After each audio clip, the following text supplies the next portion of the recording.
watershed trip for me, a watershed moment, you know, like when everything changes. Because I always thought God controlled, ruled the world, sovereign master. But now I've come to realize it's Tony Moss.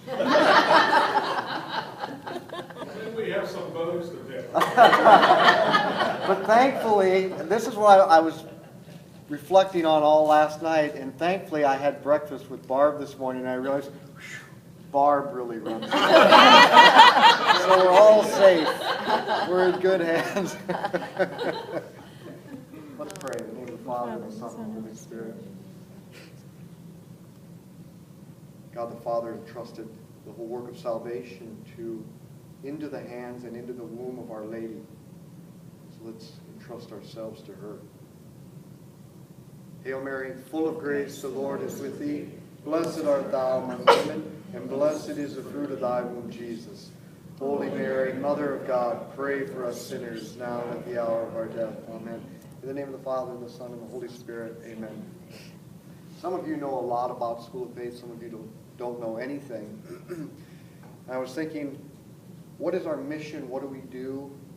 I was training a young man, probably in the it was the summer of 2002.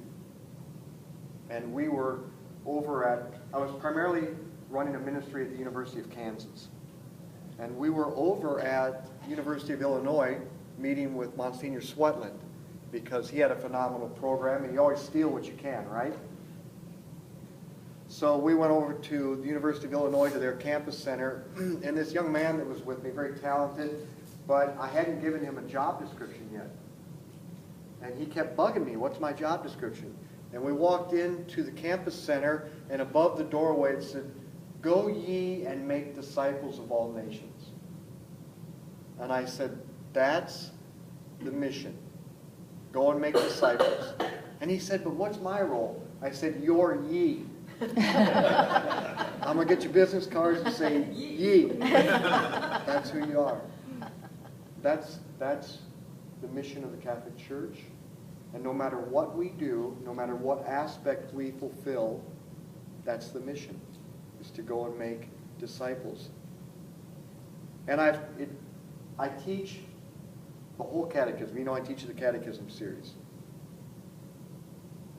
Thousands of paragraphs, literally. But paragraph 2 is quickly becoming my favorite paragraph. Paragraph 2. Because paragraph 2 says the mission is, Great Commission, go and make disciples of all nations. But my favorite line is the last line in that paragraph. It says something very surprising. It says, strengthened by this mission, the apostles went forth and the Lord worked with them. It doesn't say strengthened for the mission. Jesus didn't strengthen them for the mission. He strengthened them by the mission. And as I've reflected over my own ministry over the last 20 years, I want to drink of the living water. I know that the things of this world are good. Problem is, nothing's perfect. It's not lasting. It's never going to be enough. I want to drink of the living water, Jesus. And that leads me to want to know Him. It leads me to a deeper life of prayer. But if I'm really honest, and if I reflect on why have I studied so hard? Why have I tried so hard to hone my skills? What really leads me what drives me to my knees in prayer? What causes me to want to gain the skills to make disciples? It's that I'm engaged in the mission. And I know I got to keep going back to the mission every day. Barb said it really well this week. She said if she has a week where she's not mentoring people, she feels dead. If we're engaged in a mission, then we'll be engaged in formation. Intellectual formation.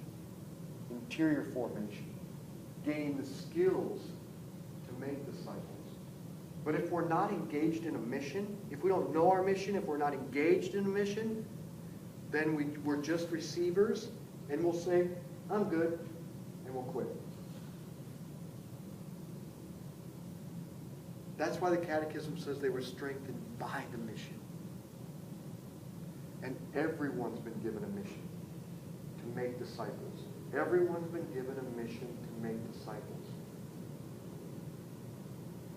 You might make disciples through redemptive suffering. You might make disciples through prayer. You might make disciples as a business leader. You might make disciples as a mom or a dad with your kids, or a grandparent with your grandkids, as a friend with a friend. Everyone has a mission. And the only way we're going to grow is being engaged with the mission. If you're not engaged with the mission, you're not going to grow. And you're going to feel dead and be dead. So the mission of School of Faith is to make people aware of their mission, help them to discover their mission, and then equip them to carry it out. Parishioners, Catholic school teachers, catechists, whoever.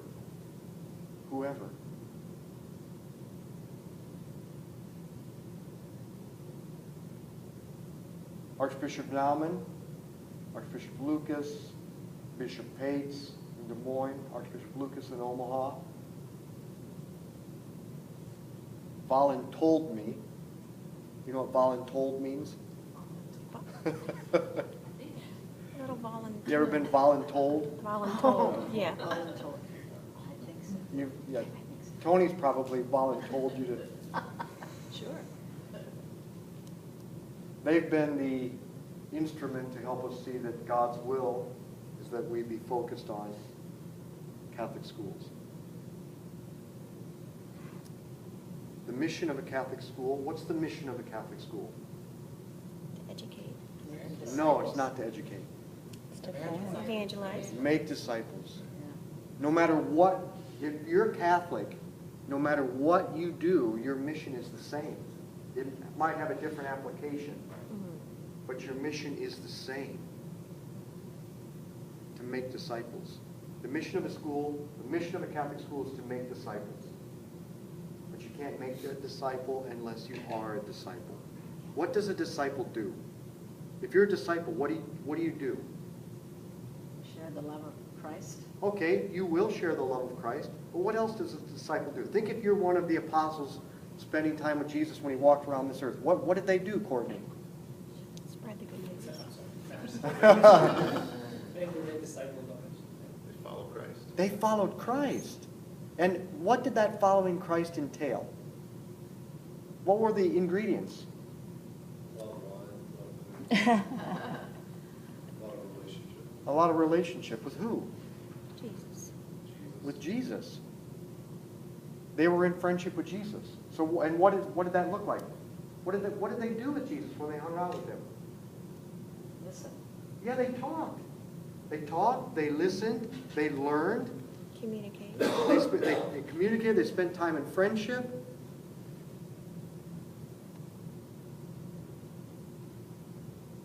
And then they shared that with others. They learned intellectual formation. If we're going to be disciples, then we've always got to be involved in intellectual formation. Always. Does it ever end? Can you ever get to the point where you say, I'm good, I've arrived, I know all there is to know about God? No.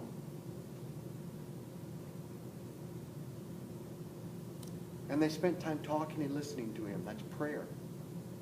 That's prayer. And they were gaining the skills to be able to share it with others.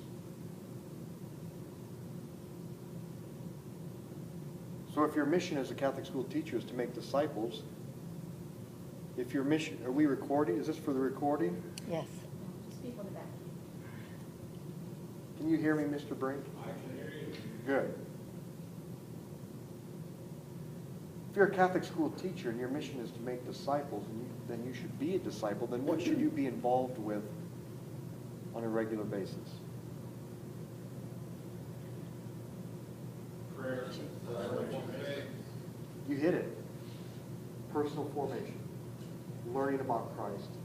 and his teachers to come through the church, prayer, and gaining the skills to hand it on. So what we do with the teachers has nothing to do with professional development. It ain't professional development. It's about personal transformation. It's a once-a-month, half-day retreat that is an encounter with Jesus that brings about personal transformation so that they can disciple the students. It has nothing to do with professional development. So we go into a school, the kids don't come to school, the teachers, the principal, the administrators, the coaches, they come to school, and we give them a half-day retreat, an encounter with Jesus through intellectual formation, interior formation, and then we train them in the apostolic skills so that they can make disciples first of each other. Teachers have to be engaged to make disciples of each other, and then to make disciples of the students. And then hopefully gain us an avenue to the parents. Because the number one group in the church we're missing, that we ain't doing anything for, parents of school-age kids. The most important group in the church is parents of school-age children, and we ain't doing anything for, and no one has a clue to reach. You know, in World War II, on D-Day, where did we land? Normandy. Our Normandy is Catholic schools, but that ain't the Berlin. Our Berlin is parents of school-age children. That's where we want to get. But this is our norm. This is our beachhead. And this is our beachhead because no one knows what to do with Catholic school teachers, and no one wants to do anything with them because they're maybe the toughest audience in the world. I go to the Holy Land twice a year, and every Friday afternoon, the militant Muslims have a pep rally. Some days I would rather go there and preach Jesus than to the Catholic schools. But I have experienced in Kansas City that if you go and keep going and persevere, they start to recognize, wait a minute, we're not just about blue ribbons. We have a mission. We have a mission to make disciples. And then once they catch that, they become a very powerful force.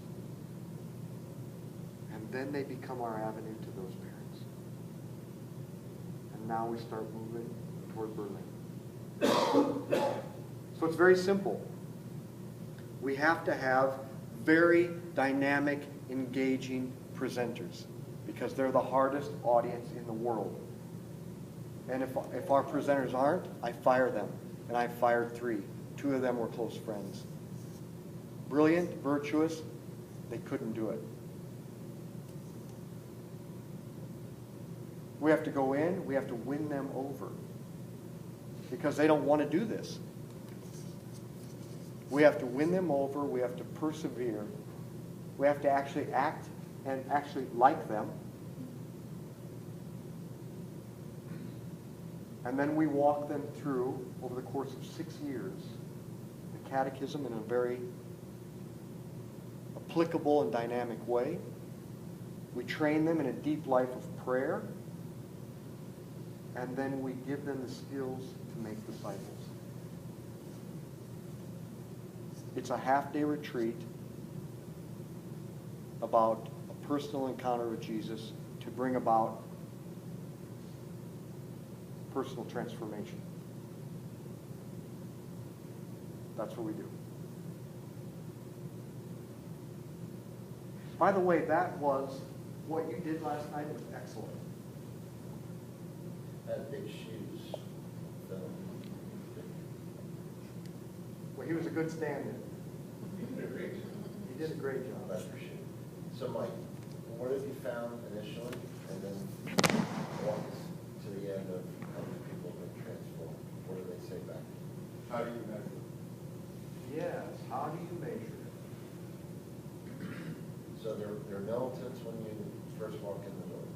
Yeah, it usually runs along this pattern. First year, rebellion. Laptops up, newspapers out. I refuse to engage. Second year, resignation. Oh crap, they're back again. Third year, they start to engage. They start to engage. How do you measure it? We have to assess them intellectually. Then we, just through honest evaluations, we measure whether they are taking on a daily deeper habit of prayer themselves and participating in the sacraments and living out the Catholic moral teachings. Could you share the story that you shared, Dr. Rig or Sean, about teaching teachers Lexio? I think John should share it to them. John, why don't you, We taught teachers. well, come on down here for a second and, Why don't you introduce John just to okay, real fast. Okay. We've been focused on giving dynamic intellectual formation and interior formation. Hi.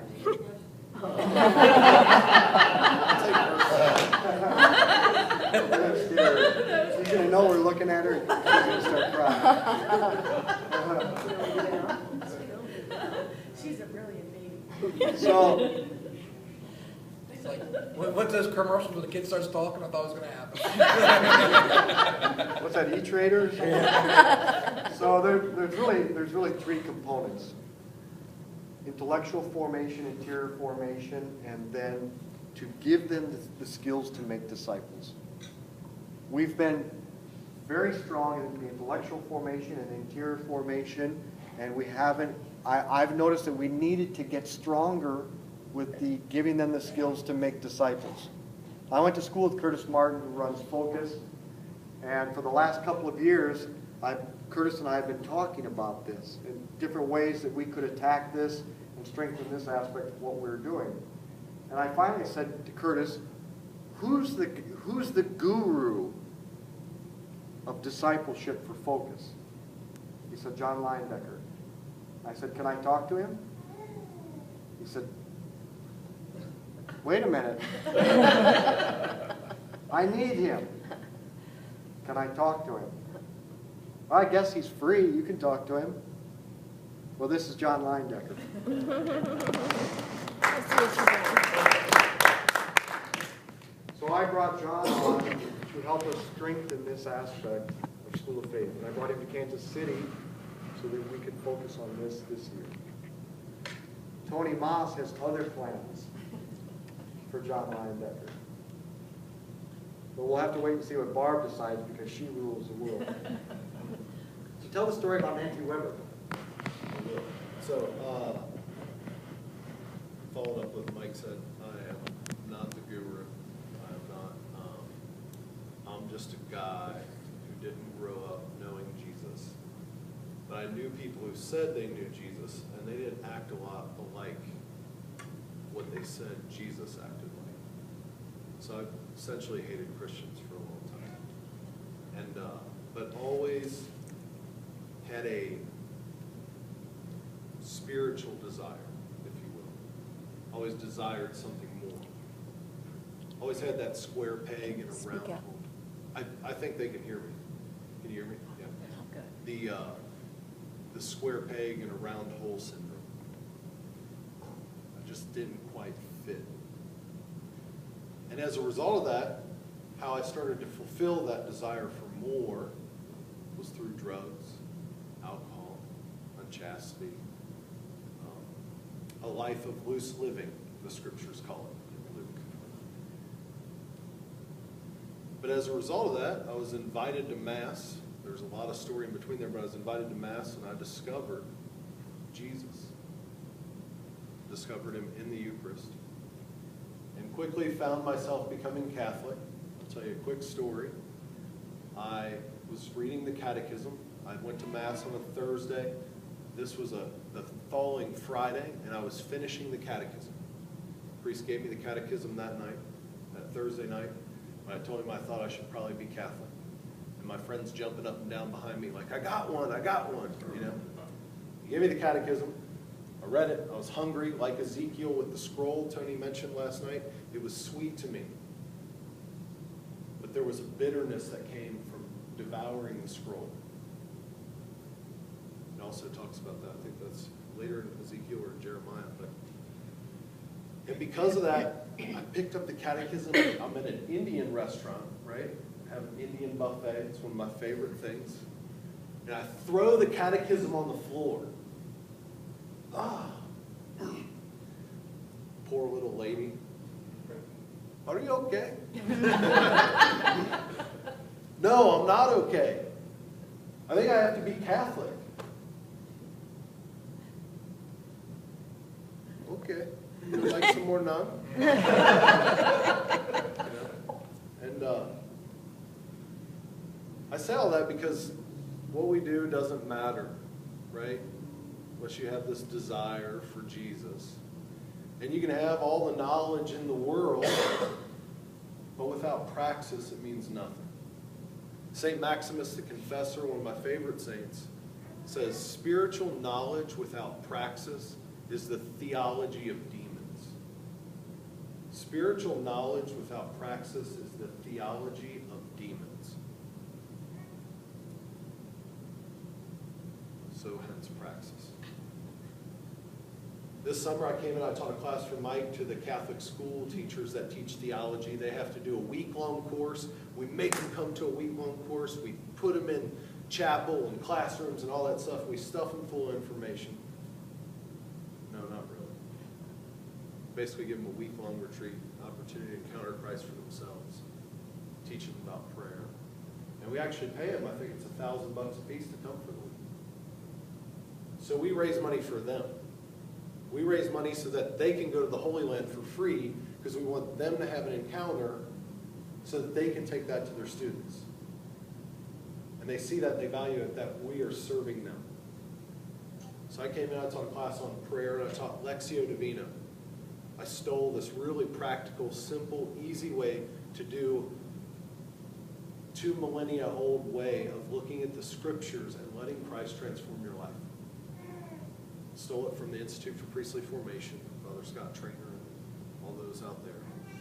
And I taught these teachers, and one of the teachers was so taken by it that she went and taught it this year to her students. That's what we want, right? It's got to be simple. It's got to be repeatable so that when I teach you to pray, you can teach someone else to pray. And then as a result of you actually praying, you can share those insights with the people you're teaching to pray. And I always share with people, it's like a joke.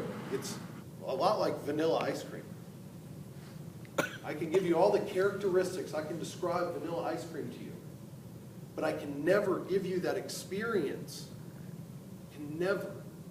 Can't make you eat vanilla ice cream. Can't tell you what it's like to sit at a Reds ball game in 95-degree weather and 100% humidity, and the Reds win on a walk-off home run, and you stop at Grater's on the way home. And you get your favorite flavor. But maybe it's just something simple that night. Just vanilla ice cream. And I can't make you eat that. I can show you all about it. I can teach you about it. I can show you what a spoon is. I can do all that. I can give you all the tools for Lectio. Can't make you go home and do it. But if I walk you through it the right way, it's like putting the spoon right to your lips. You'll eat. You will. Because I know the secret. I read the book. You're made for vanilla ice cream. You're made for a relationship with Jesus. You're made for it. So that's what we do. It's practical. Now she assigns, instead of reading copious amounts of theology for kids or any of that, she teaches the theology in the classroom. And their homework is to do these Lectio reflection sheets.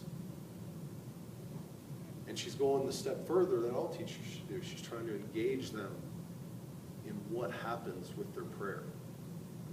I liked his question. I'm a systems guy also, best practices, what works, what doesn't. I did this on my campus for 7 years, and that's why I think Curtis respects what we did. That's why we had such profound results, because it mattered. It mattered what was happening, and if something wasn't working, we stopped doing it. There was no bureaucracy, there was any of that. We did what mattered and had results, the right kinds of results. And so, love this teacher. She took a poll at the beginning of the year. How many of her students are attending Mass every weekend? Catholic school, everybody in the class is Catholic. How many are attending Mass frequently? This is not even every weekend, frequently. 3 out of 4, 4 out of 6, 60%. Might be a little generous. It's probably more like 58 or something. So we're working with her. She's going to ask her students again at semester after they've been praying for a while, and she's been walking with them a little more, and see if Mass attendance went up. Because I like things that can be measured to some degree. And for too long in the church, right, for too long, we've kind of just been like, the Holy Spirit does everything, and it doesn't matter, and we wasted time, and we wasted resources, when God has asked us to use our talents. We can use those gifts of the business world and some strategy and bring it to bear, get ourselves organized, and let God discipline us in that way. So we're doing some time. So that's my long, unabated story. So Mike's back up. So.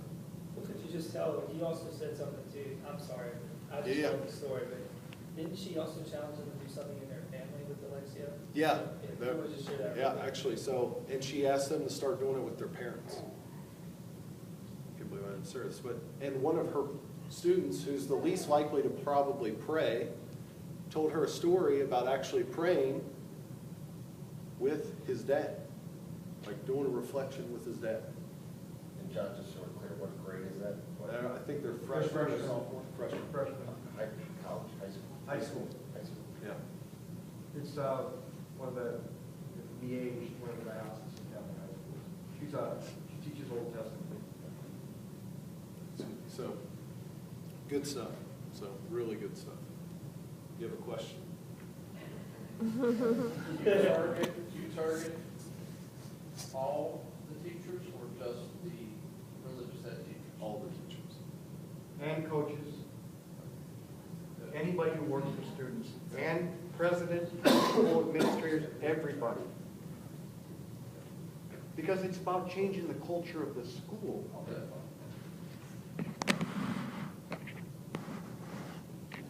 And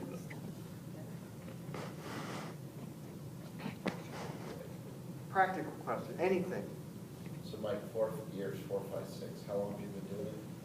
Well, we started doing this in the schools in 2005. So you've had a full cycle over 6 years? No, it never ends.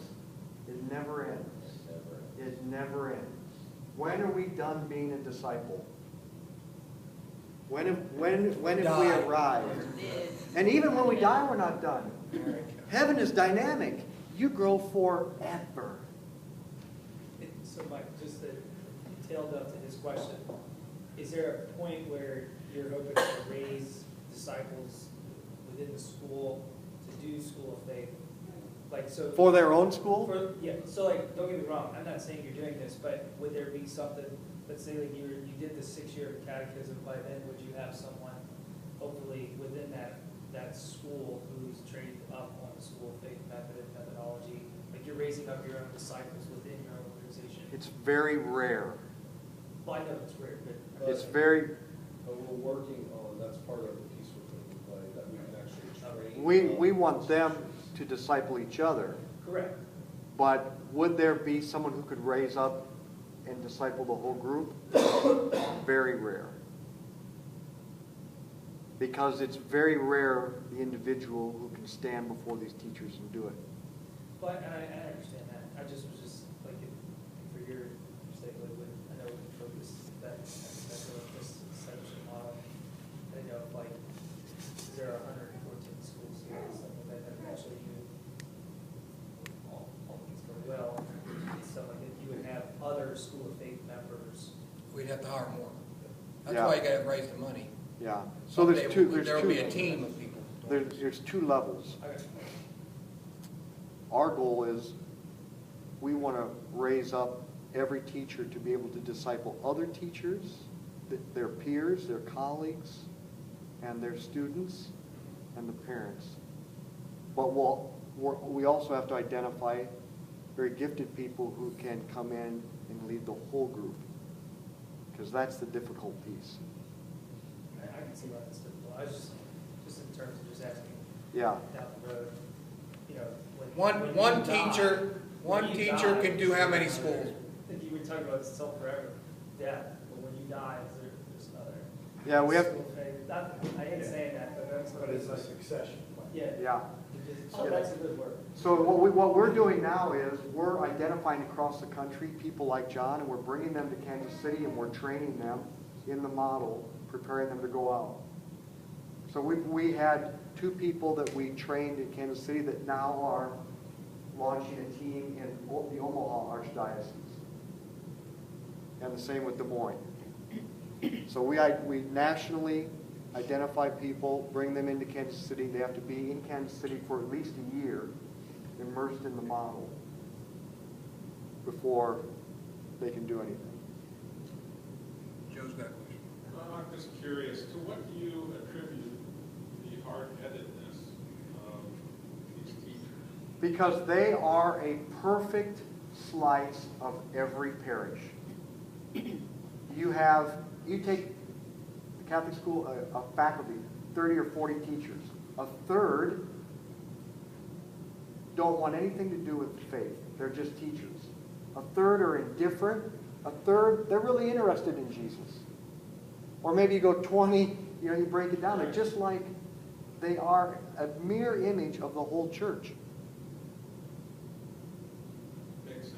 Mm-hmm. Yeah, another part parcel to that, sorry to comment on it. A lot of times being a faculty member at one point, they hate their free time being taken away. So like it's just how they operate. It's like if you have a staff of people, we're gonna have a meeting at the end of the day. And so they really are. Faculty are probably, he's right, I agree with you, they're the hardest people in the world to talk to. And I'm glad you brought that up, Courtney, because that's why we don't do it in their free time. We do it during their contract time. That's one good amendment too. The fact that they get it, so that's a part of the hard-headedness. And at first, parents said, we can't have our kids off a day every month.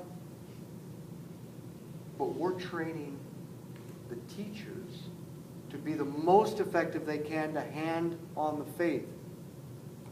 Isn't that what you want? Oh, okay. Then we're for that.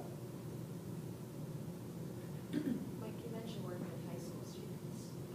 Do you work with primary students as well, teachers, or is that? No, we work with all the teachers. So all the high schools, all the grade schools. So from preschool to seniors, You senior go level. to every school. We go to every school. Every school. Half-a-day retreat a month. Like right now, I'm supposed to be standing in Curé of ours, grade school, in Kansas City. No, you're not.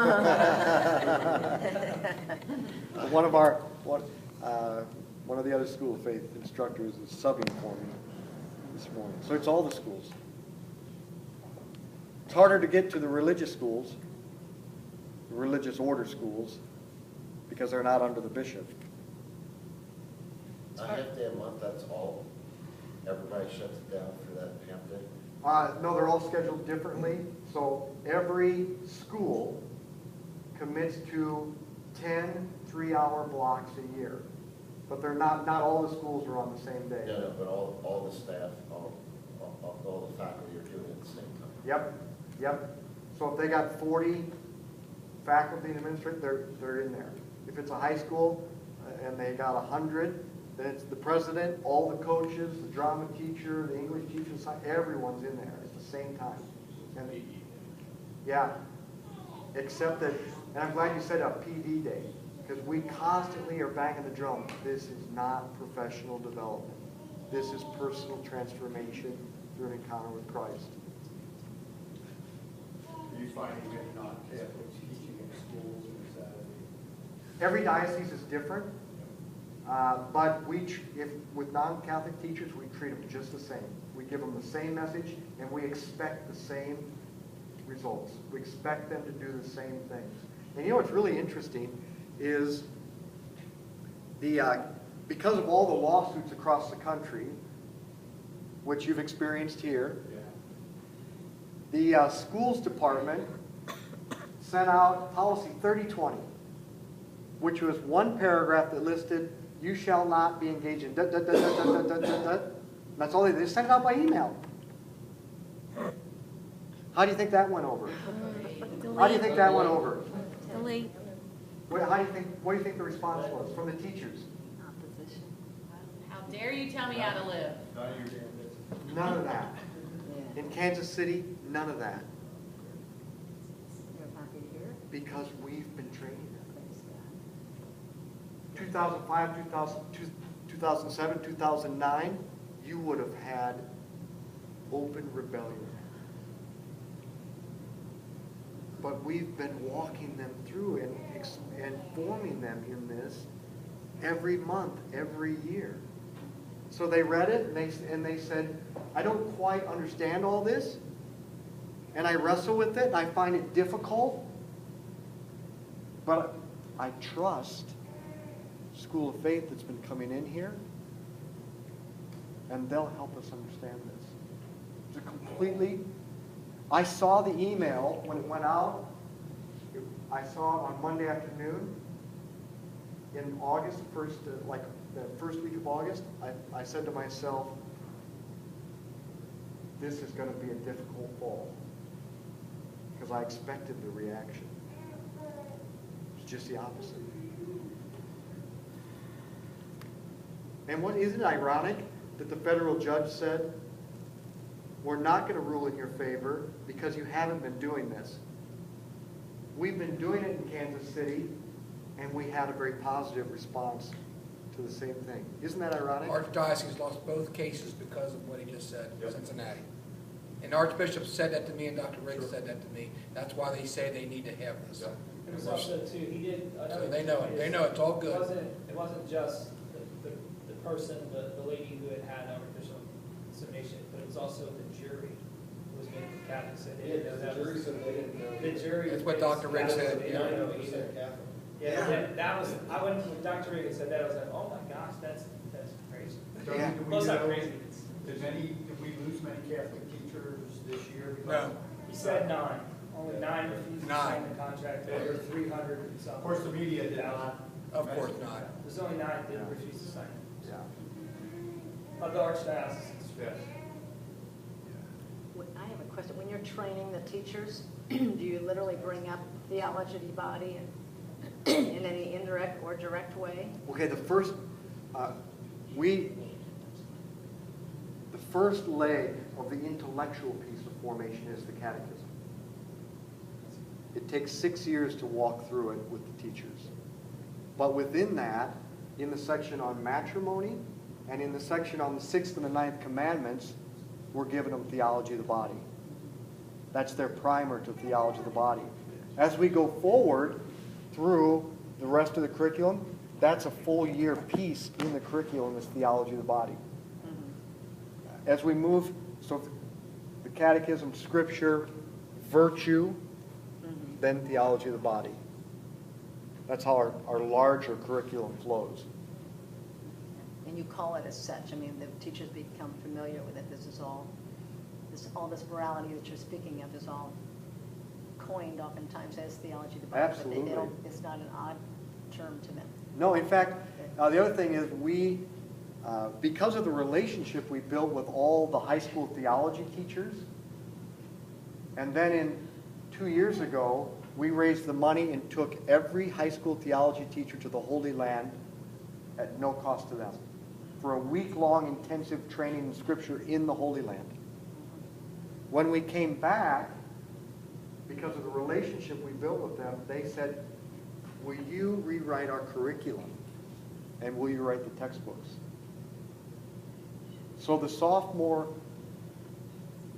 junior year, I just went brain dead. for sophomore, junior year, we wrote into the high school curriculums theology of the body, and we wrote the text for them. So that's in every high school, that's built right in.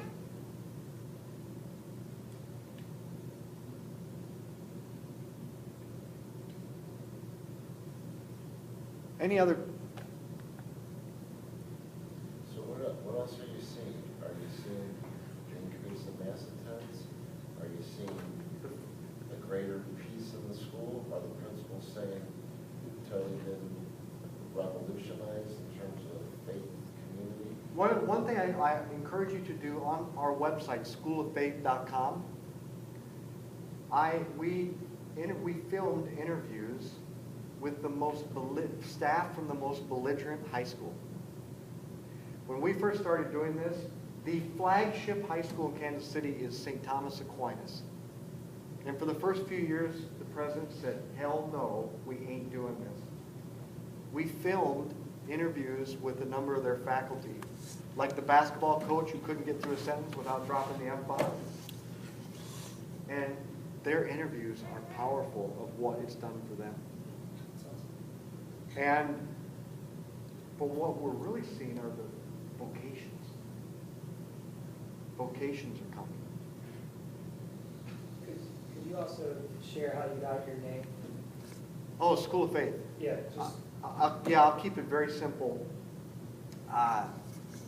There were two very successful businessmen in Kansas City when I was teaching at KU, teaching the university students Catholic theology. And these two gentlemen wanted to they wanted the church to teach what it should.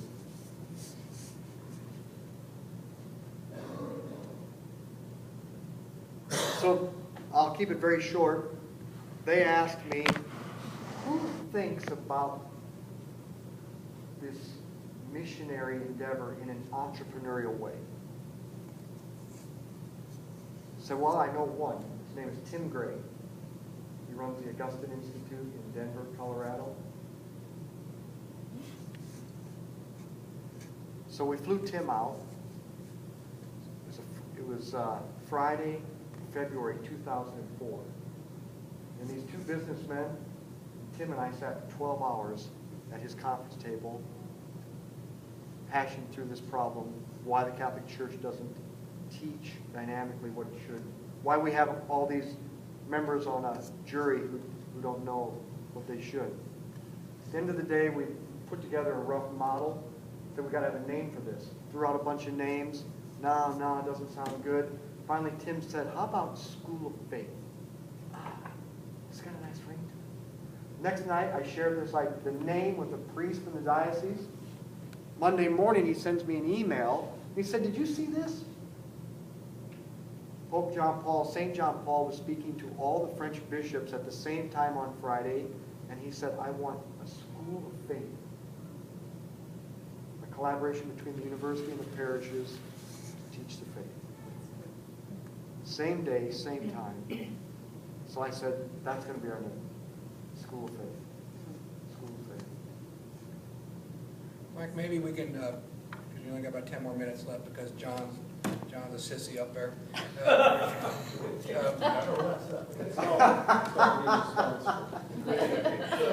Good job. How do you... You need to save me from him. I can't save myself.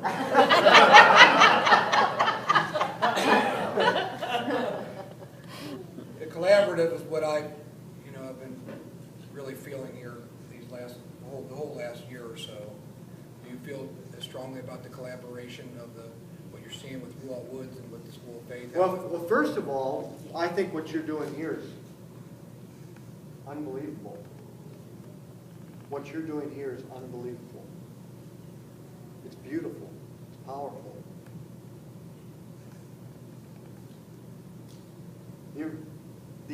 A collaboration would seem not like a collaboration. It would seem like we're one. We're doing the same thing. So it doesn't even seem like a collaboration. Amen. So it seems so natural. But I do not have any desire or any thought that we should come in because the right things aren't being done here, I stand back and see what you're doing here and say, you really got it together already. And I'm amazed. I would really like to be here because I probably should see a psychologist. Hate to tell you, he may be off limits to you. If you're gonna collaborate with us, you're. We're allowed to cut help off. everyone else except ourselves. Yeah. Yeah. We've gone through this already. We all stand in line for them. He's like, I can't see you. But now, Call John, Dr. Phil. It's if too John's bad a not gonna be case. an employee, though, it could be a little different. You're okay.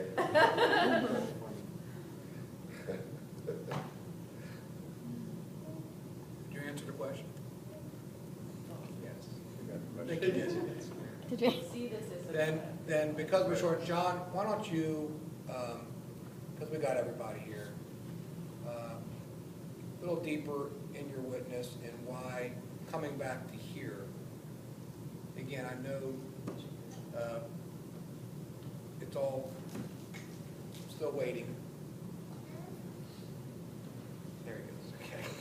But really, it's a different ministry path that you've been on. I'm a native son of Cincinnati, so obviously I have a tremendous desire to be back here. I feel like the Bengals would probably win playoff games if I were there to cheer them on rather than watching them remotely. Want to see Xavier continue to beat UC. The Xavier alumni. There you go. Xavier alum, and I'm still Catholic. Still Catholic. What school did you go to? I didn't. He's got a story about that too. I'm a 7th grade dropout. I have a good enough diploma, and then I attended a community college for a year, but in that year I took classes through the consortium where you could take classes at Xavier, UC, or whatever. I started taking classes at Xavier because that's where I had my conversion, and I was like, man, I'm Catholic now, I want to go to a Catholic school. I mean, I was so naive, I had no idea. Not that they're not Catholic, they're wonderful things, but I just thought everybody was Catholic like your book talked about. You know, like literally, I'm like would refer to it like your book says, you know, in RCIA, like, and so, you know, I want to be back in that, but being at Xavier and then working in a parish here in Cincinnati for 3 years, working closely with the school there, and working in other schools and other venues in the Archdiocese, and then going to Colorado, where I worked with Focus for 7 years. We're based out of a parish there, not a Newman Center. So I saw the struggles in that parish and the parishes in the city, and my friends who wanted to be fed and wanted to be formed, and parishes and schools were just spiritual deserts. They just had nothing, you know, so they would, you know, like-minded Catholics, people who want to be faithful and really do something, would kind of gather together, and all that good stuff was taking place outside of the parish. And other people who wanted or needed that didn't even have access to it. So I have a strong desire to come back and do that. In my story, I feel like I owe a debt too. So my father died when I was 12 years old. And as a result of that, I started to make, you know, some would say bad decisions. Or some would say just outright depravity, you know. But my mom thought, because she had grown up Catholic, that the answer was for me to go to a Catholic school, and that would get me back in line. That would give me discipline. So I showed up at this Catholic school and was promptly asked to leave and expelled 3 days later, literally, because I'm not good a guy, you know. Like, So the reason I hired him, because if he gets kicked out of a school, that's already happened to him. Not a big deal. But literally what happened during that, share a quick story, what happened during that time was, if you were Catholic, you went to Catholic school, it's actually cheaper, okay? Non-Catholic's more expensive. So my mom, when she signed me up for the school that was going to give me discipline, said, you're becoming Catholic. Like hell I am. You know, like, what's that? I don't even, you know, I wasn't raised in anything. Wasn't baptized, I mean, I had nothing. And so all I knew is that she hated that she went to Catholic schools for 12 years. I mean, that's what she had told me. And then, you know, I'd heard those stories, and she hated the nuns, and she got hit with rulers and all that stuff. whatever. And now here I am in a Catholic school. You think I want to be Catholic? You think I want to be here? And so as a result, she said, you're going to be Catholic. And I met with Father Shockey every day after school for those 3 or 4 days. You know, met with him every day. And he was beginning to instruct me in the faith. I wasn't listening. Mostly he was just trying to be a friend. I mean, I'm a guy, my dad had just died like a month before. And I'm out of control. I am spiraled out of control. There is no discipline left in my life. It's on. And so he did that. He went on vacation. He left on a Thursday. I was expelled on a Thursday. Imagine the coincidence there. I probably would have been expelled on Monday had he not been there then, you know, the first day. But a couple weeks later, it was my birthday, whatever, and he shows up at my house. And he's got a cake and some ice cream. He says, John,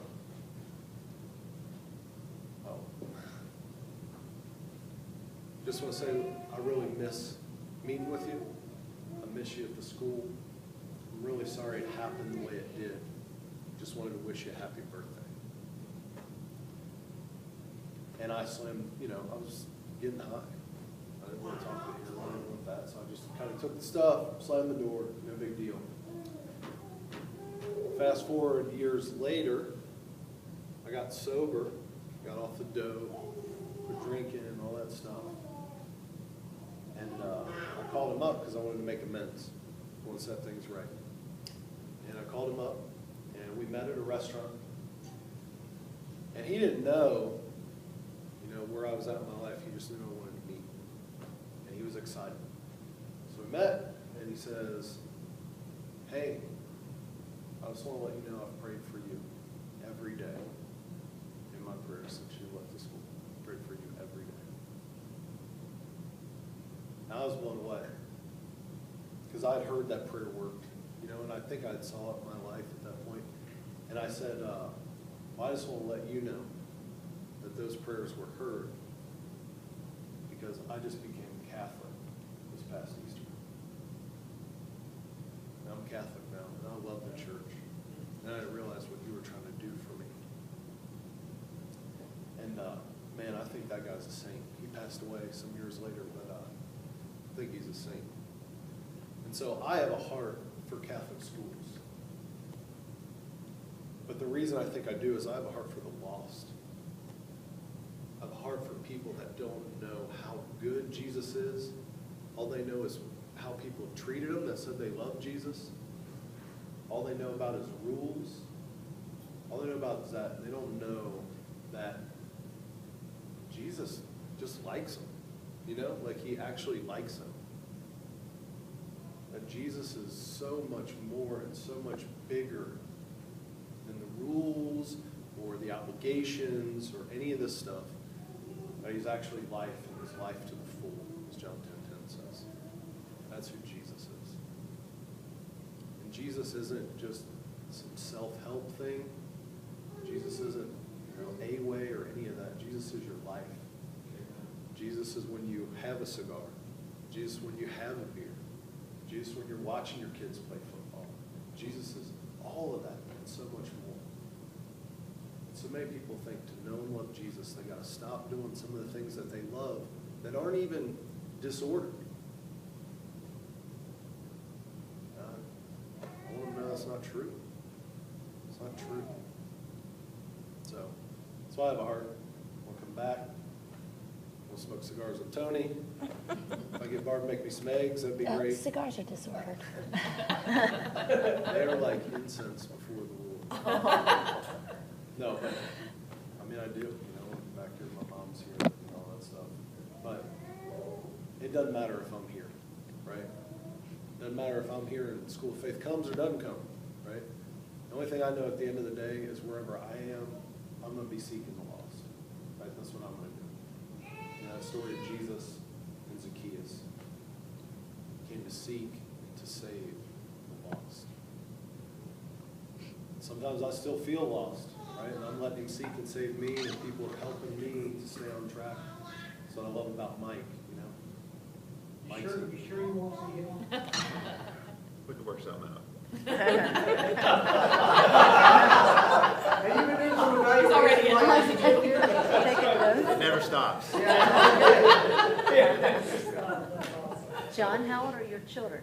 My children, my oldest son will be 11 in January, so we're on the Catholic plan. It's 11, 9, 7, 5, 3, 1. He challenged my wife, he told my wife to beat this. Oh, yeah. She said, well, you can beat that. Last but not least, through this journey, in the sermon, obviously, getting to know School of Faith through Barb and the others, getting to know it through watching the videos, getting to know it by spending time with Mike in the Holy Land, getting to know him by bringing him in the last time, getting to know him trying to run him down, getting to know him on phone calls at the craziest times, getting to know him again where we're at this week. He couldn't have said it better. It's all one and the same. They're all this. All life is about is this. That's it. And that's all it can be. And you think you've got, I don't know how to say this the right way to come that right. Confirmation, peace,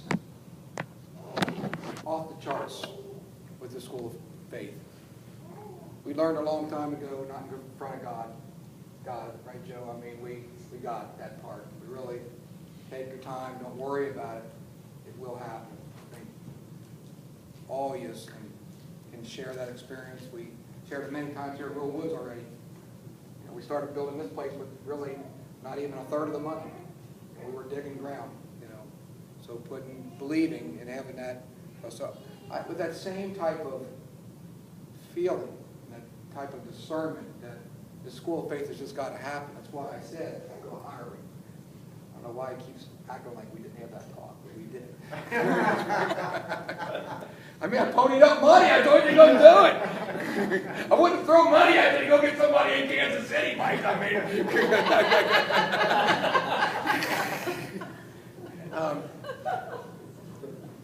all that said,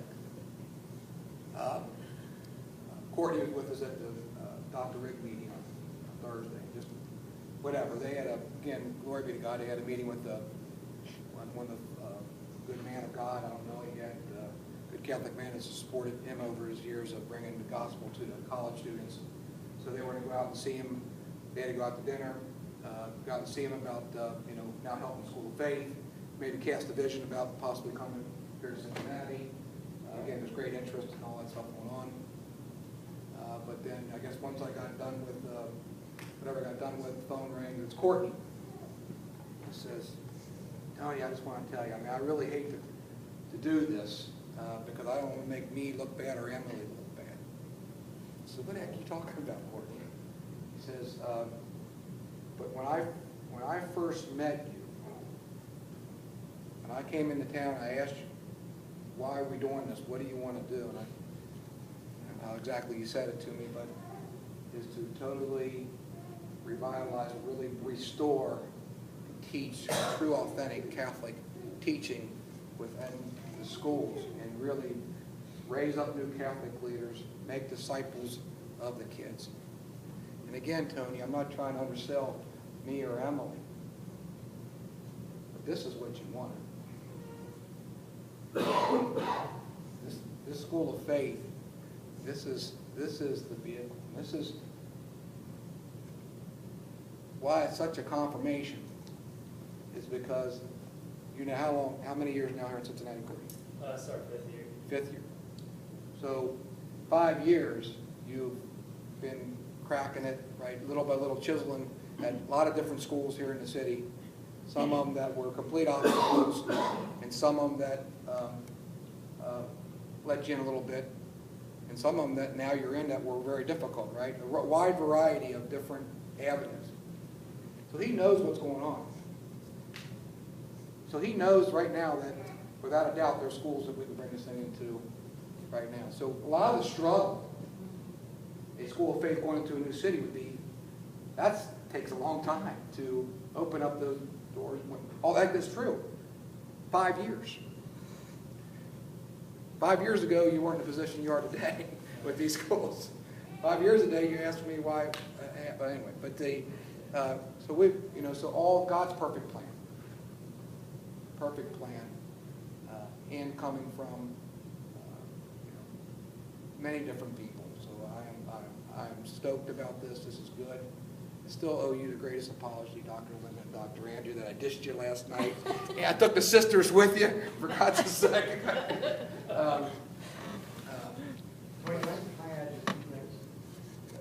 Your flight. Joe can fly an airplane. I did something in your. You know your car will be at the airport. I did something in your chapel when everyone left. Because the main piece is the heart of Archbishop Schnurr needs to be disposed. So I took his picture off the wall and I set it right on the pedestal of Our Lady, right at her feet. And we need to entrust Archbishop Schnurr to Our Lady every day. Because it's her role to dispose hearts to the will of her Son. So I don't want that moved until he says, I'm leading the charge to transform the schools. The second thing real fast, because you asked about theology of the body. 98, 99, I'm teaching theology of the body to the KU students. Christopher West is sending me his chapters before they go to press. I teach it to the university students. I send him back the questions and feedback and things I didn't understand so he could edit the chapters before he sent them off. That's how tight a fit it is between School of Faith and what you're doing with Ruah Center. Pray us up, Joe.